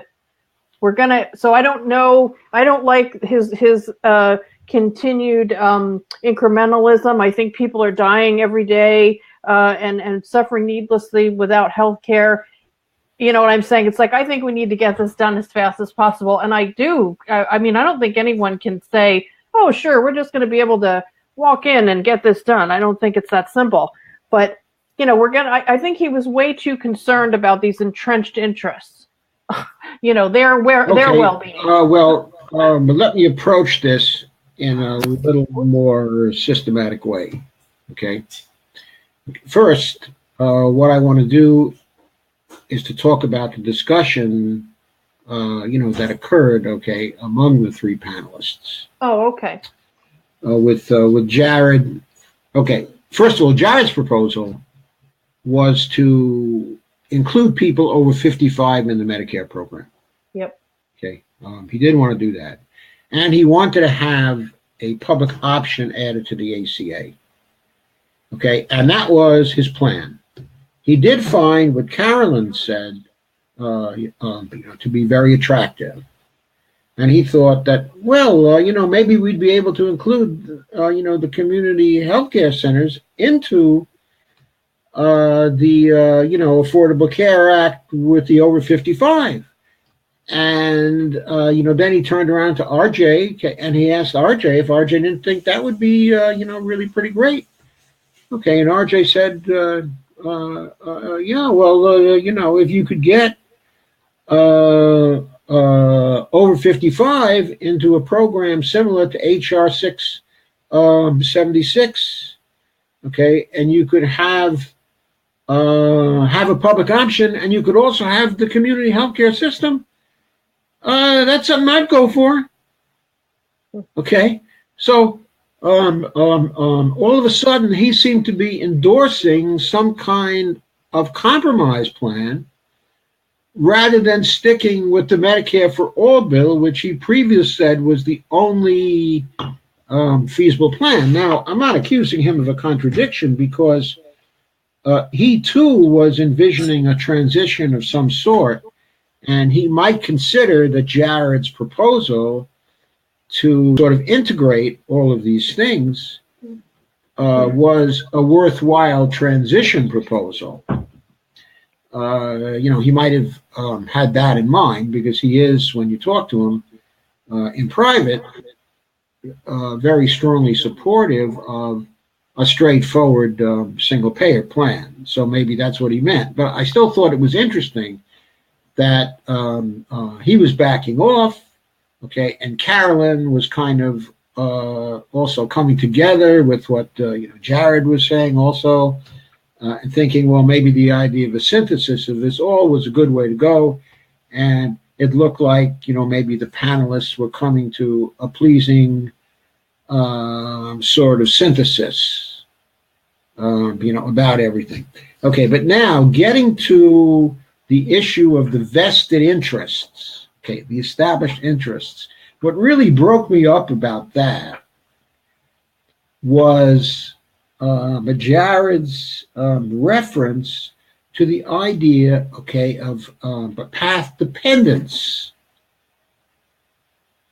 The idea that the present is not simply sui generis, that there might be better things to do in the present, but it may not be practical to do those things because of where we've been before. Yeah, where we've been before determines where we are now. That's a principle of economics known as path dependence. And he kept, throwing around the word path dependency. We're in a situation of, path dependency here to justify cushioning the blow for the insurance companies. Yes. To me, cushioning the blow for the insurance companies with the transition period only keeps them in business so they can lobby for a repeal of the less than perfect compromise bill based on these flaws it has and those flaws it has, okay, and the other flaws it has. Okay. So that's one thing wrong with the path dependence argument. Okay. But the other thing wrong is what I tried to raise in the question I tried to ask right at the end, and asked in a very clumsy way and I couldn't think of a way to put it in a very pithy way, because you may have noticed I'm not a very pithy man. I want to give context and background and all this. sort of thing. So, I approached the question in the same way. And I approached it by asking them to picture a situation where the politics had totally changed. Where in 2020 a Bernie type or a Tulsi type or someone like that came into office with a progressive agenda and a progressive Congress behind them, so they could pass what they wanted. And I asked Jared, and actually the whole panel I was asking, what would you think would be the best thing to pass then if that happened? Right. If we had people who were willing to be on that playing field that we need, yeah, right. What would you still be talking and so about? Then I kept on pontificating a little, moving towards the idea, okay, that I was getting to was, I started talking about the 2005 study that was actually reported on in 2009 by the Harvard people, Himmelstein and Stephanie Woolhandler, okay, and also their associates, where they found that the annual death rate from not having insurance, health insurance, as of 2005 was 45,000 per year. Per year, okay. Per year, okay. So the left ran with that figure, and they were saying, they were basically saying, hey, it's 45,000 a year, it's 45,000 a year, as if it was 45,000 in 2005, it was 45,000 in 2006, it was 45,000 in 2007, it was 45,000 in 2008 and in 2009, okay? However, it wasn't necessarily 45,000 in those years. Why? Because in every one of those years, the population of the United States was increasing. And people were losing their jobs. in 2005, the population was 300 million. In 2009, the population was 310 million. In 2014, 2015, 2016, the population had risen to 325 million.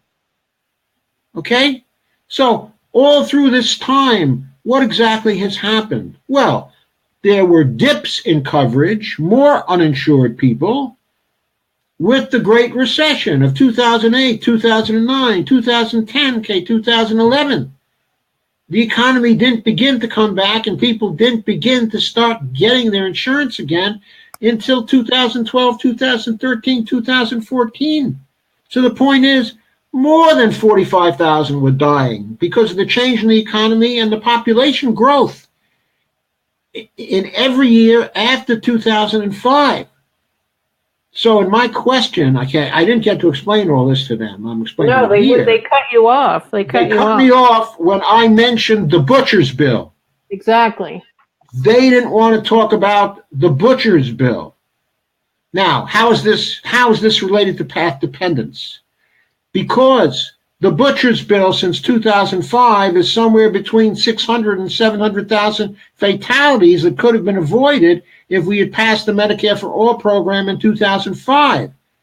It's over 600,000, okay, if we had passed the Medicare for All bill in 2009. So Obama could have done at the beginning of 2009.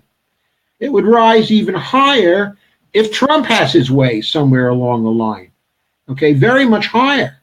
So path dependence, where you've been, determines where you can go and maybe where you ought to go. So if people start talking about the butcher's bill and how many people have died between 2005 and start bringing that up as a salient part of our experience, as relevant to the political situation from year to year, and we say to people like Jared, well, here you are talking about the public option again, and it's 2017 going on 2018. Obama brought that up in 2009 and refused to support a Medicare for All bill. And how many people have died since 2009 because he refused to try to force a Medicare for All bill through the Congress? Why did he refrain from that? Why did he not do that? Well, since then, it's come out that he said he was worried about the transition. He was worried about the jobs that would be lost in the private health insurance industry. 450,000 jobs estimated at that time. He was worried about that.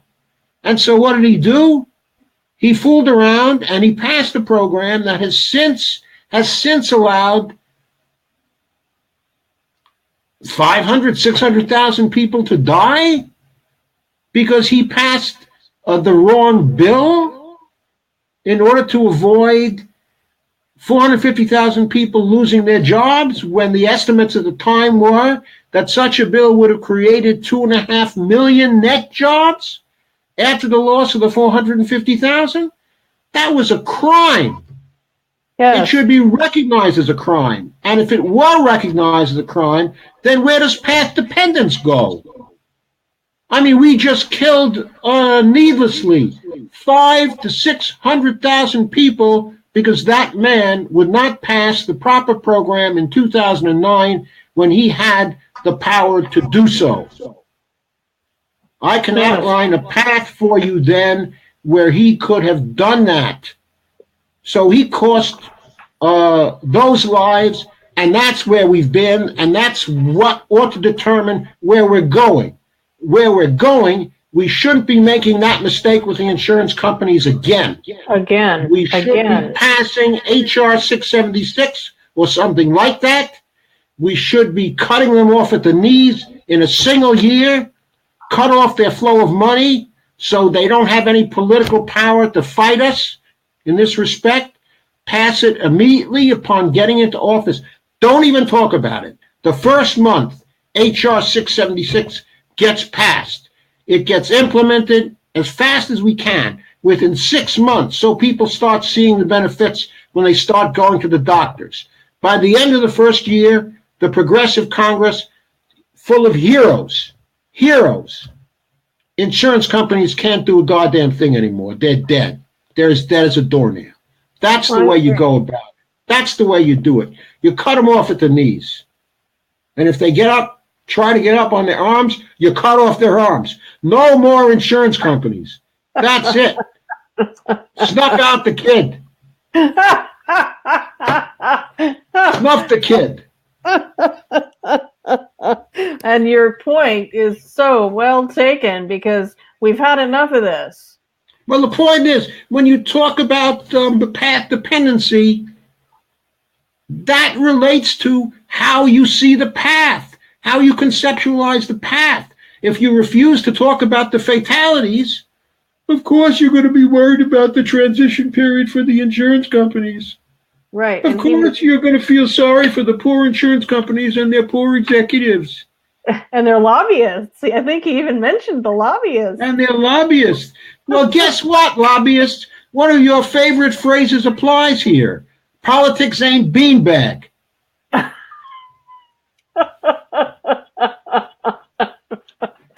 Well, and we have only 32 people here to hear this rant.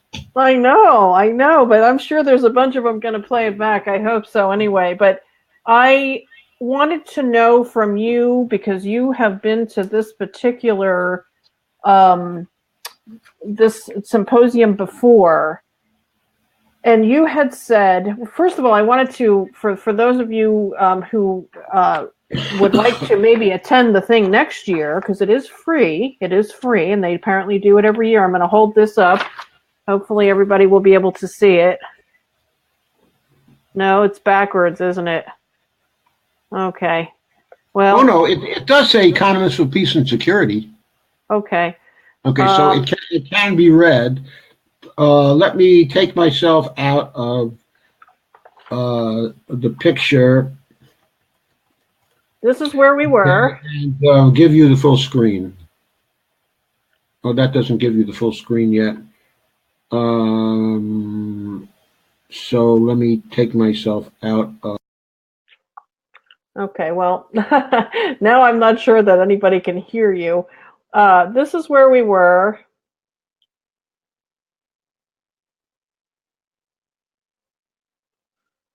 Okay. All right, let me take this down.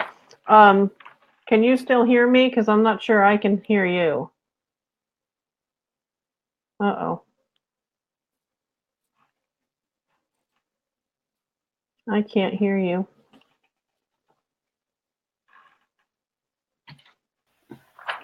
Okay. Okay, can you hear me now? Now I can. Yes, thank you. And can you see me now? There we go. Can you hear me now? Can you hear me now? I hope we didn't lose anyone. But anyway, so you had mentioned to me earlier that this was the fourth time you have attended this particular gathering, and that this was the least MMT-friendly grouping or in the topics that was the least amount of MMT conversation. And so I think you've already said Okay, I might have said it was the fourth time. Thinking back on it, I may be mistaken. I think the first time I went was at the time of the original fiscal cliff. And 2010, right? 2009, 2010. No, when they first did the fiscal cliff, it was either in 2012 or in 2013. Oh, okay. Okay, and I went there to hear Stephanie. Okay, basically because she was going to be giving a talk there. I think at that first one, I think she gave the Angry Birds talk or something like that. Okay, but anyway, cool. It was okay. Let's say it was 2012. That means it was 1, 2, 3, 4, 5. Okay, that means it was the sixth one I've been to. If it was in 2013, okay, then it means it was the fifth one. 2013, 14, 15, 16, 17. Yeah. So it was either the fifth or the sixth one, okay, that I've been to. Okay, and so you were going to ask me. You had said that this was the least amount of MMT conversation so far. That's what you had said to me was your... Right. I'm not saying that the words MMT or that expression was definitely used in the past, but the central themes, okay, of MMT, the monetary sovereignty theme, the fact that the government can always spend what it wants to buy what's for sale in its own currency. That kind of thinking was present at all of the others, okay, until this year's conference. And that's very interesting, and I think it goes back to what MMT, when MMT is at its strongest, okay, as shown by the September conference, it's stronger than it has ever been before. And just at that time, they decide not to reflect the major MMT monetary themes or currency themes in this particular conference. Now, the only thing that was really present, which was central to MMT, is the job guarantee program. Right. Okay, of course, but they didn't tie that into MMT at all. It wasn't really tied in as a part of MMT, when of course it's very much at the core, okay, of MMT, and funding it, okay, is also related to MMT ideas, but those do not appear. And there were 3 people at this conference eminently able to talk about them. Yeah, because they were with us in Kansas City, Dr. Galbraith, obviously Dr. Kelton, and Dr. Cherneva. So, yeah, major heavy hitters there, you would think, but it was subdued. All of them very well schooled, and Stephanie now considered to be among the big 4, okay, of MMT. Right up there in some people's eyes with Warren, okay, and Randy, and Bill Mitchell. Yeah. And so, and she's refusing to say anything. She might say, well, that's because I was the organizer of the conference, okay, and I introduced things, and I'd make a presentation, okay, and it wasn't my role in this conference to reflect those particular ideas. But I think there was more than that, okay, that was going on here. I think, okay, that what was going on here was that it's not the time yet, in Bernie's eyes, for him to start to educate about MMT. And I think because of their connection with our revolution and with his particular movement, they are running kind of a popular front sort of thing where they don't do anything that might embarrass him. And he was going to be the primary speaker at this particular conference. Right. Okay, the person who got closest to talking about those themes was Ro Khanna. With Ro Khanna. Yeah, Ro Khanna. I wanted to, you don't know how badly, I wanted to follow him out of the room and say, wait a minute, I want to talk to you. And of course, I didn't see an opportunity to do that, but I thought about it. I just, didn't want to make a fool of myself. Unnecessarily. He didn't say anything explicit about it. What he did was he thanked Stephanie and Jamie for their work. And of course, it takes an insider who knows what their work is, okay, in order to know what he was hinting at. Right. But that's what I'm saying. He laid out the groundwork that I think we could launch from, even more than Bernie has recently done. So anyway, yes, I think so. He doesn't go around playing the deficit hawk game. Okay, no. About we have to reduce the deficit. He doesn't say that. I'm trying to give my best imitation of Steve. That's one imitation of Bernie. That's it. Steve.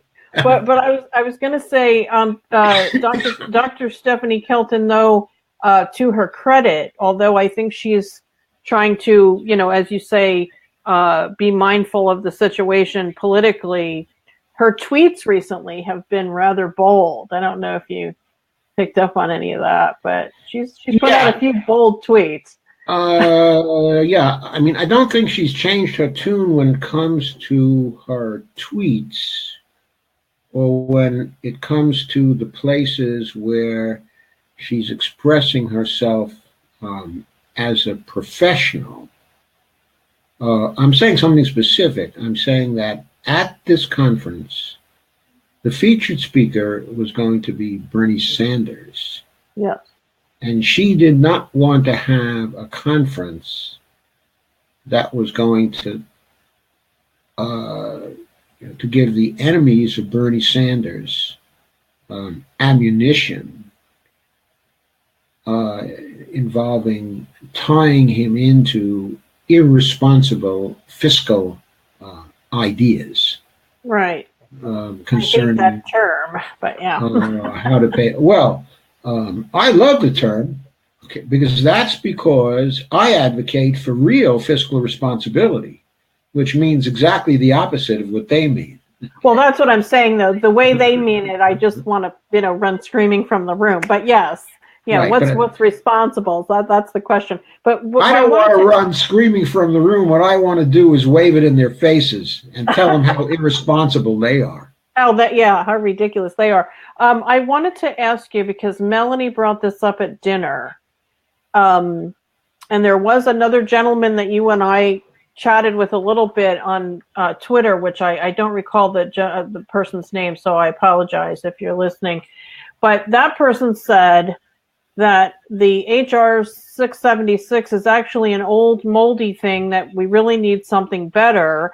And then Melanie said, we are compromising with HR 676 or a Medicare for all type thing. What we really want is what Britain has, which is a completely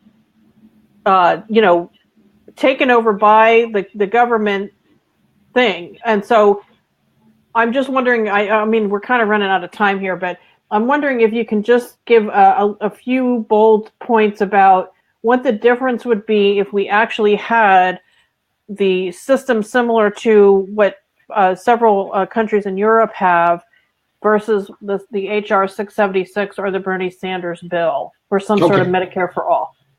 Okay, well, first of all, the countries of Europe are somewhat diverse in their systems. Some of them have all-payer systems as opposed to single-payer systems. Also, some of them have single-payer systems that don't cover everything. Okay, the all-payer systems usually operate in a way where the insurance companies are forced to be nonprofits. They're very, very highly regulated. They're only allowed a few percent, okay, of profit. In Japan, the companies, which is very, very stringently regulated also, could only make about 1.5% in profit. Interesting. That's all that they're allowed. So you can have systems where the insurance companies are non-government owned, okay, insurance companies, as long as they're just as tightly regulated as any government system would be. Okay. Which is, of course, something that we can't have in the United States, in part because once the companies exist and they make some profits, they start devoting those profits to political action. And then they start watering down the system that constrains them and that, that regulates them. So, in other words, that kind of system would not work here without us having stringent campaign finance reform in place. Okay. So that's not feasible here. It is feasible in Switzerland, and they do a good job in the Swiss system. However, the Swiss system costs a considerable amount. For example, it costs people who are on Swiss Social Security the equivalent of $400 per month per person for comprehensive health care that pays for everything. Okay, I mean, it pays for everything, but that's $4,800 a year. Okay, so it's not free. Okay, it costs something, okay, in Germany also. I don't know, the exact rate, okay, in Germany, but I suspect the German system and the Swiss system are probably similar.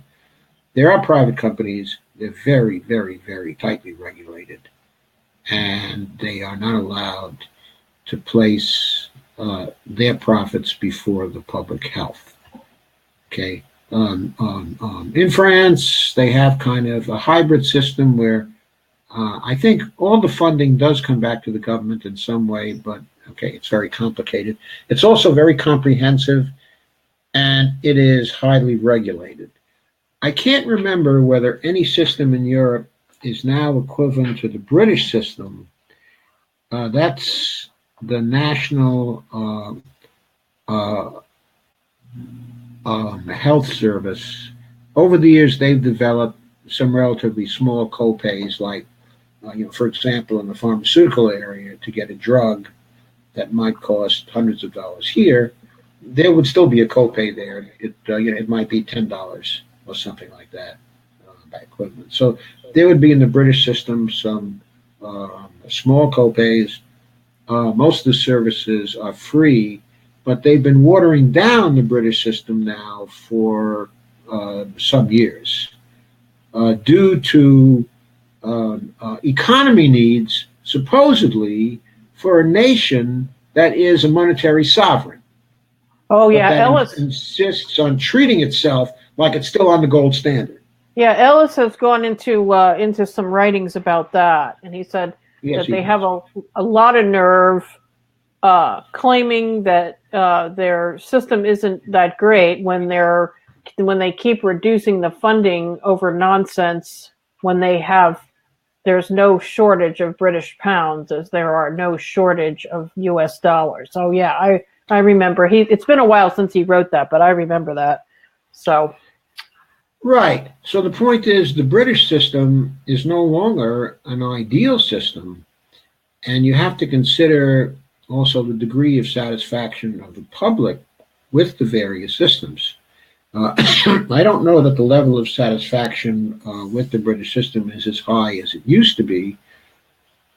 Okay, I think the Canadians are very, very happy with their system in terms of overall satisfaction and take considerable pride, okay, in their system, which is a Medicare for all system. The Australians have also the equivalent of a Medicare for all system, and seem to be very happy with it, though they go back and forth as to whether dental care is going to be covered. I think right now at this time, okay, it is covered, but when the Conservatives come in, they tend to repeal the coverage, and when the Socialists come in, the Labour Party, they tend to bring back the coverage. Okay, and in New Zealand, there are variations in their healthcare system from the Australian system. Okay, and also from the Canadian system, but that's also a system superior to our own, with a greater component, okay, of public funding in it. Okay. Okay, now in Japan, I don't know whether the hospitals are private or not. As I said, the insurance companies are private, but very, very tightly regulated. Okay, I don't know whether the providers are all government providers or not. In Taiwan, there's a system which is modeled rather perfectly on our Medicare system, except that it's an enhanced Medicare system, which applies to the whole population and which has very low copays and very low deductibles, and which covers almost everybody now. And they can go see doctors whenever they want to see them, for whatever services they want to see them. They can go to the chiropractors, and they can go to acupuncturists, okay, and they can just go, and and just there are evidently not many cost controls at all in that particular system. So you're talking about Taiwan there. Taiwan. Okay. And Taiwan formulated their system with the help of American consultants. That's interesting. Who loved our Medicare system and who wanted to see it extended to whole populations.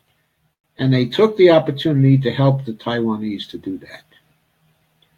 Now, okay. Doesn't the South Koreans have a program as well, don't they, South Korea? Well, yes, they do, but I'm not clear on what they have. I can find out for you, though, okay, because I have a good friend who lives in South Korea, and he can tell me about the system.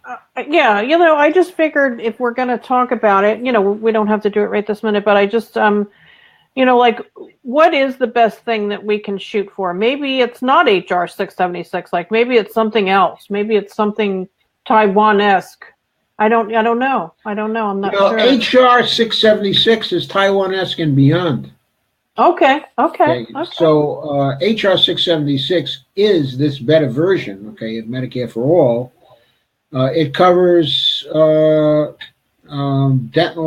but mental health, chiropractic, acupuncture. It just covers whatever you can think of. It shall be soon. Okay. Okay, so I am getting the signal and the high sign, which tells me it's time to go. I need to wind this up. Okay. But what I want to do is wind it up on a general point for our people, for ourselves, from our point of view, okay, from an RP point of view, okay? We spoke about the idea, okay, of people whose economics we support and who we like very much, having a conference where they seem to be deliberately restricting their talk. So they're not talking about the elephant in the room, which is how you're going to pay for it. Okay.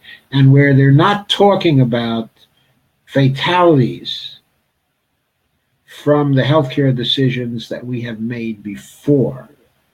Okay, though I think one person did start to mention the fatalities there. I can't remember whether it was Bernie, okay, or not. He didn't make a big thing about it, okay, but I think that he mentioned it, okay, in the course of that. There were many people dying.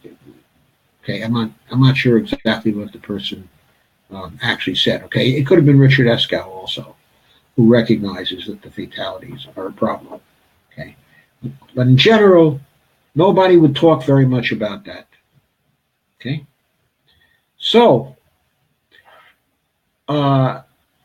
when we go to conferences like this, we have to confront the issue of whether we're going to let that happen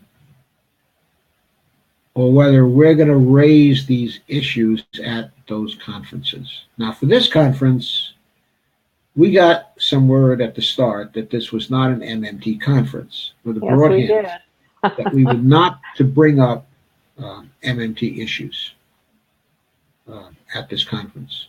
Okay, and I respected that. I did too. I didn't want to make a problem for our friends, but as a general principle, we cannot go forward that way. We have our own agenda, and that involves educating the public about the real economic and financing facts and not allowing this particular charade to go on. We just can't let that happen anymore. It's killed too many people. Yes. I mean, austerity doesn't just suck. Austerity kills. Yes. Yes, it does. And we all know that. And we have to keep on presenting that truth to people until the truth breaks through. So we can't go to conferences and have a presence at these conferences, okay, and be content just to be friendly at these conferences, which are, after all, public events, and not face the people at these events with some of the real issues underlying what they're saying. I mean, like the job guarantee programs. How are you going to pay for it? The healthcare programs. How are you going to pay for it? Bernie Sanders' agenda. How's he going to pay for it?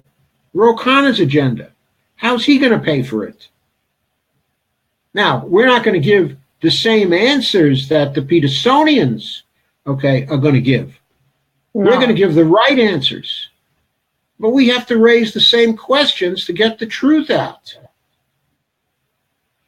So that's the note that I want to leave our diminished audience with. We now have only 21 people who have stuck with us to hear the truth. I guess that's what you get when you take 2 hours and 26 minutes to get to it. Anyway, thank everyone for coming to be with us tonight. And thank you who have stuck with us for continuing to stick with us until the end. This has been a very, very long discussion. But we are now done, and we appreciate your patience and your participation. Good night, all. So good night, all. We're going to quit now, and I think my next session, sometime next week, will probably be a free-for-all Q&A on all that I've been talking about over the last 2 weeks. But I found that somehow the Q&A sessions are going away, and I really regret that because they're very valuable sessions to have. So I'm going to try to make it up to you but this week sometime. So thanks again, everybody. Bye. Good night. Good night. And thank you, Lana.